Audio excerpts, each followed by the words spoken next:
যে সমস্ত মেয়েরা বাপ মা অসুস্থ অবস্থা একদিন ভালো করে দেখতেও আসে নাই, দেখার টাইমও পায় নাই, এরকম মেয়েদের মা বাবা মরার পরে বাড়িতে আইসা উঠানের মধ্যে ঘরের দরজার মধ্যে গড়াগড়ি করে বুকের মধ্যে মাতম কইরা কইরা মা বাপের জন্য বিলাপ করে, এরকমের ধান্দাবাজ আছে না নাই?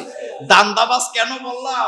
বাপ মা জীবিত থাকতে একটা মুরগির বাচ্চা জবে করে রান্না করে না খাওয়ায় নাই, বাপ মারে একটা বিস্কিট না খাওয়ায় নাই, মরে গেছে পরে এখন বিলাপ করতেছে, আব্বা গো মরার আগে বেগুন খাওয়াইতে পারি নাই গো আব্বা রে। কথাকে ঠিক বললাম? এগুলা বলে কিনা? আরে আমার আব্বাই আলুর ভর্তা খাইতে চাইছে, আল্লাহ রে ইলিশ মাছ আমার বাপের পছন্দ রে।